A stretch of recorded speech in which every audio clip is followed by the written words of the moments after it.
Dear viewers, السلام علیکم ورحمۃ اللہ وبرکاتہ۔ آپ کے علم میں ہوگا کہ حال ہی میں کوزبانڈا بڑگرام میں ایک شخص گدھا ذبح کرتے ہوئے رنگے ہاتھوں پکڑا۔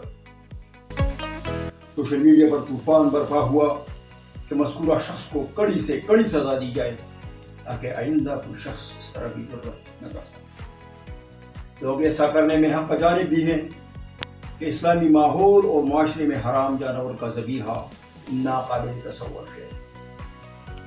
اس گناورے جرم پر مٹی ڈالنے کے لیے ایک اور شوشہ چوبائی ہے۔ گوشت کا اہتمام تو انسانوں کے خاص گروہ کے لیے کیا گیا تھا جن کے ذوق خوراک کو جانوروں کے حلال یا حرام ہونے سے کوئی روکا۔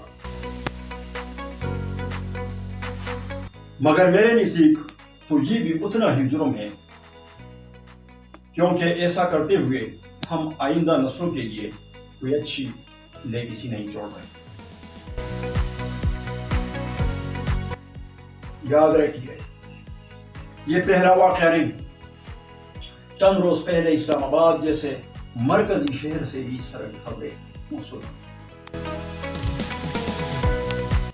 ناظرین، ہمیں سوچنا ہوگا کہ آخر وہ کیا محرکات ہیں جو لوگوں کو زمین کا سودا کرنے پر مجبور کر دیں۔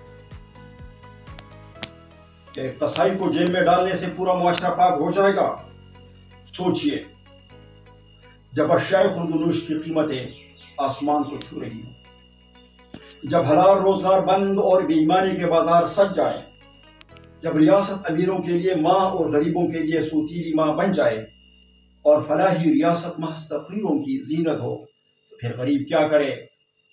اس کے پاس دو ہی آپشن بچتے ہیں، یا تو وہ بھوک سے مر جائے اور یا پھر وہی کرے جو آج ہم سب کے ذریعے پر تیزاب کی طرح گر رہے۔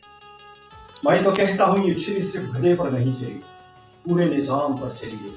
یہ گدھے کا خون نہیں ٹپکا، سماج کا جنازہ نکلا ہے۔ آج پلیٹ میں گدھے کا گوشت ہے، ہو سکتا ہے بازار میں انسان کی لاش بھی ملے۔ کیا معلوم جن ہوٹلوں میں آج آپ کھا رہے ہیں وہی خان صاحب آپ کو کتا، گدھا یا گیدڑ کھلا چکے ہو۔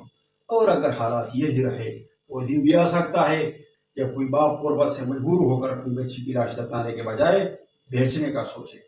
آج کی ریاست امیر کے لیے لینڈ آف لگژری اور غریب کے لیے لینڈ آف سفرنگ بن چکی ہے۔ کچے کے ڈر کو اگر آج دنداتے پھر رہے ہیں تو یہ ان کی طاقت نہیں، ہماری خاموش سرپرستی کی علامت۔ اس لیے سرکار ہوش کے ناخن لے، قصائی کو ضرور نشان عبرت بنائے، لیکن ساتھ ساتھ اس نظام کو بھی بدلے جو غریب کو مجرم اور امیر کو مؤسس بناتا ہے۔ اگر گدھے، کتے اور گیدڑ واقعی بکنے لگے ہیں تو ان کا گوشت ایکسپورٹ کریں، لوگوں کو روزگار دیں تاکہ وہ جرم کی طرف نہ جائیں۔ اور اب ایک آخری گزارش، اے صاحب ثروت، متمول اور کھاتے پیتے خواتین و حضرات، اگر تمہارے محلات کے دسترخوان میں تھوڑا سا حصہ کسی یتیم، کسی بیوہ یا کسی بھوکے کے لیے نکل آئے تو شاید اس قصائی جیسے مجرم پیدا ہی نہ ہو۔ وما علینا الا البلاغ۔